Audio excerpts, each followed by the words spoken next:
All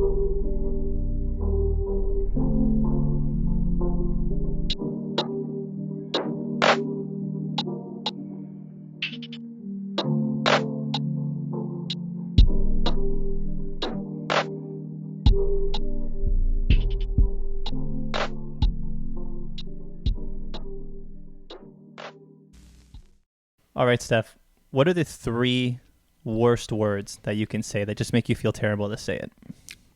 Probably I was wrong. I was wrong. And let me tell you, I think we have some apologies to give out for the Boston Carolina series. What's happening there? Yeah. I don't know because everything that we talked about kind of, besides the outcome, kind of came true.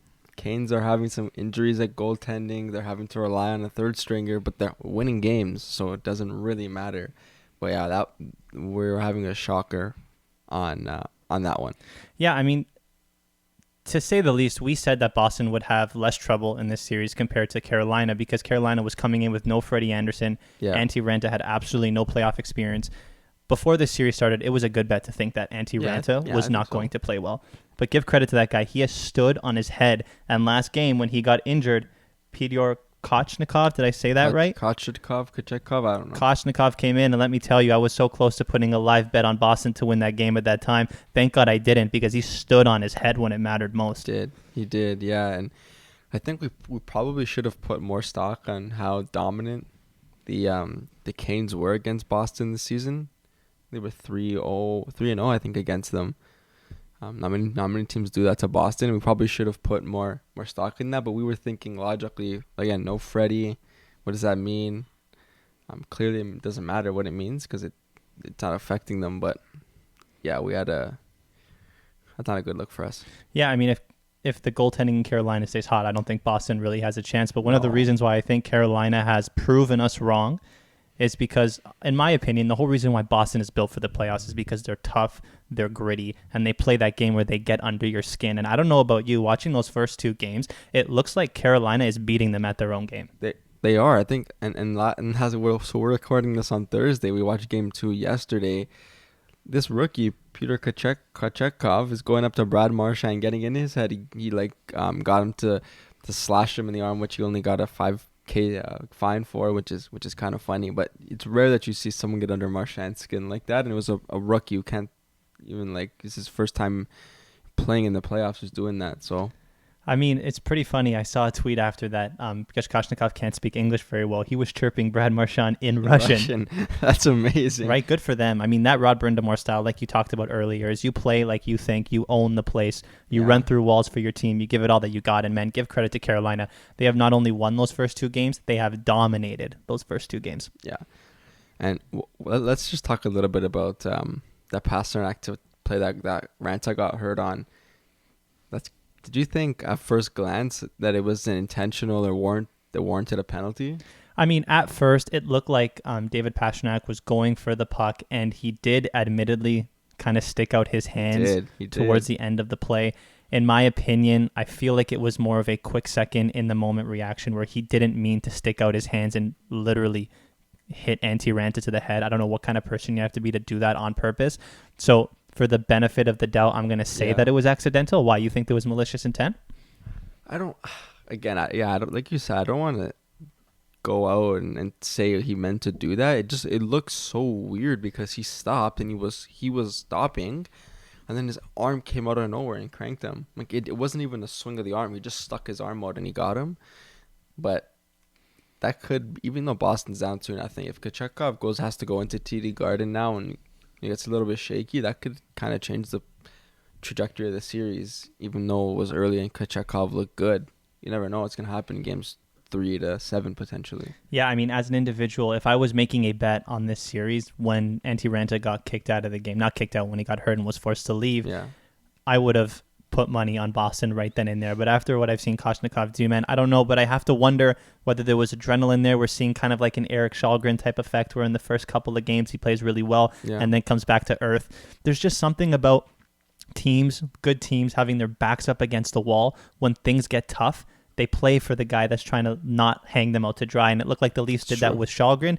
It looked like Carolina did that with Kochnikov. I just wonder whether he can hold it up for a couple more games. I kind of hope we do. I know we both bet on Boston to win because we thought that was a logical bet, but I think it would be nice to see Boston lose a series for once. So, we talked about Boston, the team that Boston always likes to beat our Leafs. What's your feeling for the series after the first couple games now? Yeah, well, I mean, after game 1, when everyone in Toronto thought it was Leafs in 4, Leafs winning the cup in 16, I think we know, as seasoned hockey veterans watching the Toronto Maple Leafs, that hot starts don't mean very much. We saw what happened last year with the 3-1 loss. You never get excited wearing the Leaf until 4 games have been played. Well, especially when you're playing Tampa. Exactly, especially when you're playing Tampa. And what I saw in game 1 is that Tampa Bay team looked incredibly flat. They didn't look like they came to play off the get-go. But in game 2, we saw the back-to-back Stanley Cup champions find their form again. Yeah, they were definitely back to kind of what we expected them to be. But I thought the Leafs, even though they lost 5-3, I think in the end, but it was basically a 5-1, 5-2 game.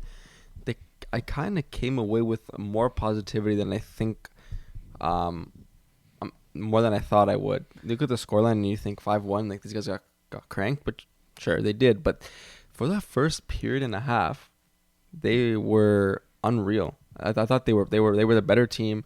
Tampa scored that trash. It wasn't a trash goal, but the timing was trash. It was literally a second left in the first. That was a backbreaker, but they responded well in the second. They looked good through 2. I don't know. Maybe I'm being too optimistic, but I don't know what you think. No, I completely agree with you. The first 2 goals were kind of out of the Leafs' control. The first one wasn't. They kind of got caught sleeping towards the end of the period. They thought the period was done.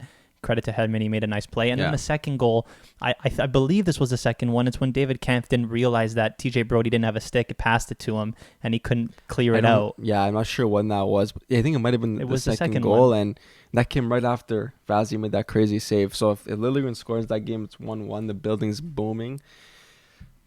It's a different game, but I think as Sheldon Keefe, you go into that dressing room and you say, look, we've shown that we can compete with this team through 2 games. Didn't go right with us. Let's go into Tampa and try to steal a game. But what I will say is that I think it's very, very clear now that goaltending and special teams is going to be the difference maker in this series. Yeah, in game 2, what do you want to say? It's bad reffing, undisciplined by lack of discipline on the Leafs' part. If you let Tampa go on the power play 6 to 7 times, they're going to score 1, if not 2 or 3, like they scored in game 2. So if the Leafs are going to have a chance, they need to stay out of the box. Or if they are going to go to the box, they need to get as many power plays, and they just didn't. So yeah, I mean, one can argue that the Leafs were, I don't know how to put this, but it looked like people were saying on Twitter that the refs had it out for the Leafs, where they were giving them soft penalties after the play with Wayne Simmons. But I mean, I believe, correct me if I'm wrong, that Tampa actually got the first penalty of the game on a call after the whistle, very similar to what happened with Wayne Simmons. So it looked like the refs set the tone early, and to me it looked like the Leafs tried so hard to not be that quote-unquote soft team that they've been blamed for in the past, that they got too ahead of themselves, and they weren't tough between the whistles, which is where you need to be, and they got called for it. Yeah, you think they were trying to overcompensate a little bit? For sure. The narrative in Toronto is that A, they can't win games when it matters in Game 7, and B, that they're too soft. Let's call a spade a spade. That's what it is. They played that fourth line as Clifford Simmons for a reason, to get that narrative out of the way. Yeah. And I would be hard-pressed to think that Sheldon Keefe didn't have a talk with that fourth line and tell them to lay the body and set the tone early. And maybe Wayne Simmons gets a little too ahead of himself and doesn't set the tone when you should be doing it, which is between the whistles and not after, when you're vulnerable to taking penalties. Yeah.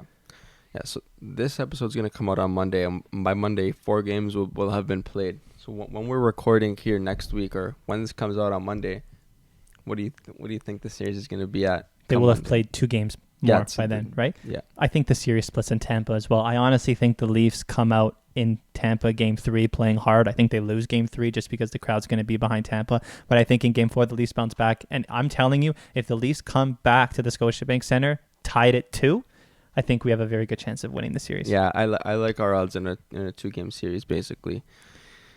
I mean, I'm surprised by the Leafs. I thought they They've looked better than I thought. They haven't really folded under the pressure. I'm excited to see kind of where the rest of the series goes. But you want to know one thing that has really, really surprised me in a positive light for the Leafs, and I'm very, very happy that it finally happened, that the big boys are really starting to carry this team in the playoffs. Big time. Right? One of the biggest narratives before the playoffs started was that Mitch Marner and Austin Matthews were very inconsistent in the playoffs, and they both did not click at the same time.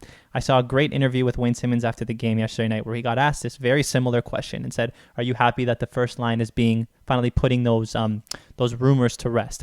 And he couldn't have said it better than anybody. He said, these guys have been doing it for a really long time. People want to dwell on the past, but it's very clear that this is one of the best lines in the league, and they're showing it now that they can get it done when it matters. And I mean, man, Austin Matthews is not only getting it done offensively, I'm noticing him mostly in the defensive end. That back check against Stamkos. Not only that, in the offensive zone, I think on our first goal, that bunting goal was all him. Yeah, that's right. That's right. He checked McDonough in the corner, got the puck to Marner, and then that's all him. I think this is a very good sign that the first line is not only generating offense, they're being very apparent off the puck, which is honestly what we're seeing with Willie Nylander too. Right? As a quick note before we end off, William Nylander was having food poisoning during Game 1. Game 1, yeah. Man, throughout the first period, in the first intermission, I tweeted that William Nylander had the best period out of anyone on that team. He was looking great on both sides of the puck. I don't know. I think the Leafs are trending in the right direction, and it makes me happy that they didn't lose that game yesterday. I think they just got beat. Yeah. I think that's a good summary. Cautious optimism is the way forward for Leafs Nation, but optimistic nonetheless. Let's slide over to the West and talk about our friends, the Edmonton Oilers, who have split the series 1-1 as of recording. When I watched Game 1, I thought Game 1 could be a glimpse of what we might actually see moving forward in LA. I was reading a little bit of some of the articles that came out after the game, and McDavid played over 11 of his 18 and a half minutes at even strength against Danault or Kopitar. So they were chasing the matchup. You're only getting about half. You definitely would want more than that. But Danault, when he played against either McDavid or Draisaitl at 5-on-5, which was for over 8 minutes, they combined for only one shot. Wow. Right? So if LA can get ahead of those matchups where they'll have last change, if you get Danault clearly is the better two-way forward, but Kopitar's no slouch. If you can get them against Draisaitl and McDavid throughout the game, I think that's where you have a chance to win it, because Edmonton's depth guys are hit and miss. They had a really good game yesterday when they kind of smashed them, but if you can try and somehow contain those big boys down the middle, I think LA has a real chance to upset here. Yeah, I mean, that's why you went out and got Phil Danault, right? For what, like $6.5 million for a guy that hadn't scored 20 goals ever once in his career? Everyone thought he was incredibly overpaid, but we saw what he did firsthand to Austin Matthews last year in the playoffs, and he's doing it again to Connor McDavid now. The guy is able to contain first lines. He's...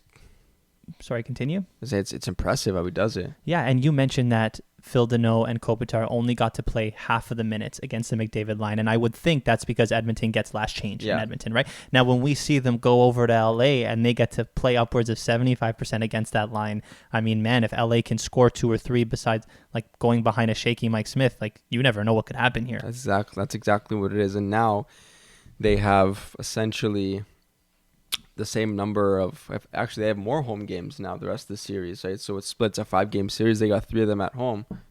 If you can win all your games at home, that's a series win. That's a big ask. I don't think they're going to do that, but theoretically that's where they're going to have to do their damage. Yeah, I mean, the way that the Kings are going to win this series, and I wonder if McClellan is strategizing it like this, it's you contain McDavid as best as you can. If he puts up a point, 2 points against you, that's a win in their books. That's fine. And they hope that Mike Smith doesn't play well. I mean, we talked about this last episode. Mike Smith was going into Game 1 with a .951 save percentage in all of April, was on back-to-back shutouts, looked like he had finally ended the discussion about whether it was him or Koskinen in that net. Comes out Game 1, makes that terrible mistake, didn't play too great, had an .886 save percentage, and then you start to wonder, I mean, is he letting LA back in this series? Then he comes back out Game 2 and has a 30-save shutout. You just don't know what you're going to get from him. He's got to be one of the most volatile goalies in the league. He's such, even off the ice, he's just like an interesting dude. He's so sort of against the grain and just kind of a different dude, and that sort of finds itself on the ice too. Yeah, I mean, once again, calling a spade, if Mike Smith gives the Oilers above average goaltending, this series is over. But if you're looking from the perspective of LA, and this is how any wildcard team looks when going up against a quote-unquote powerhouse of a team, you need things to go wrong on that side. So if you can contain Connor McDavid and hope the goaltending is garbage, you have a chance to win. You have a chance. And even, I think game 2 is actually an interesting exhibit of what might happen even when McDavid and Draisaitl aren't the best. If Edmonton finds a way to get their depth guys going, they will win because Puljujarvi, McLeod, and Hyman, they led the team in expected goals. It wasn't McDavid, it wasn't Draisaitl. They put up 5 or 6 yesterday. So if they can get those guys going, if Duneau and Kopitar are really gonna clamp down on McDavid and Draisaitl, you need the third line and some of those other periphery players to have their impact, and if they do, then LA can match up against that. Yeah, it's kind of funny. Correct me if I'm wrong. You didn't mention the name of Evander Kane there, right? So maybe your predictions a couple episodes ago about Puljujarvi being the better player against McDavid is finally coming true. Maybe. It is one game, but I've been reading a little bit about what Edmonton fans are saying, and they're really pleased with what Puljujarvi has been doing this year. So if he keeps it up in this playoffs, he's going to earn himself a nice contract. Yep. Let's move on to the other series in the West I want to talk about. We're only going to go over 4 because it is still so early. I want to try and talk about the series that have had 2 games just because more sample size is better. The Wild and the Blues, 2 of the more lopsided games in the series, back-to-back blowouts for different teams. What's going on in the series? I mean, did you expect anything else coming into the series? We knew that the Wild versus Blues was going to be Holyfield versus a Mike Tyson type of thing where swinging for the fences, 2 incredibly heavyweight teams that are so offensively skewed, cannot play defense very well, and rely on somewhat volatile goaltending. You have to think that if one of the team clicks offensively, the other team does not click in the goal crease, they're going to be 2 blowouts. And what did we see in game 1? We saw David Perron take over with a hat trick. We saw Marc-Andre Fleury play like garbage. And then in game 2, we saw the exact opposite with Kirill Kaprizov having a hat trick. Yes. Maybe, right? Yes, and Ville Husso not playing well. This series is going to be a shootout. It's going to be whoever scores more goals, obviously, but it's going to be who wins 6-5. Yeah, it's going to be an offensive slugfest. I don't think you're going to see any 1-0 games in this series, which is exciting for the neutral, but I'm sure Wild fans and Blues fans are kind of nervous right now. Yeah, I mean, one little nuance that I noticed throughout the season with both these teams is that they score in bunches. These teams will either score no goals or 7. And what seems to be the catalyst for both of these teams is scoring first, because when they're able to score that first goal, they get a lot of momentum and they're able to score very quickly. We saw that with St. Louis in game 1, scoring first, taking the wind out of that building sails. Then we saw it in game 2 with the Wild scoring first. If I am Craig Berube or Dean Evison, I am playing that first line in that first period so often until you score that first goal, because it seems so critical in this series. That's true. So it seems like both of these teams, they thrive off of the momentum early. So you just want to run them into the ground as early as you can just to get ahead. Yeah, correct me if I'm wrong. We haven't seen a single lead change in this series yet. Whatever team scores first wins the game, and there's no back and forth. I don't know what it is about either of these 2 teams, but the way that they're built is that when they score, they keep scoring. Yeah, I mean that's fun hockey to watch. Exactly. Even last game, in game 2, when we were watching it last night, you see Minnesota come out, score like 3 really quick goals. And then when St. Louis comes back, it becomes 3-1, and then they score in bunches as well. And then at the end of the game, in the third period, Minnesota takes over and scores in bunches again. But what I'm trying to say is that you don't see like 1-0, 1-1, 2-1, 2-2. It's like 3-0, 3-3, 6-3. Yeah. First goal is so important in that series. That's a great point, actually.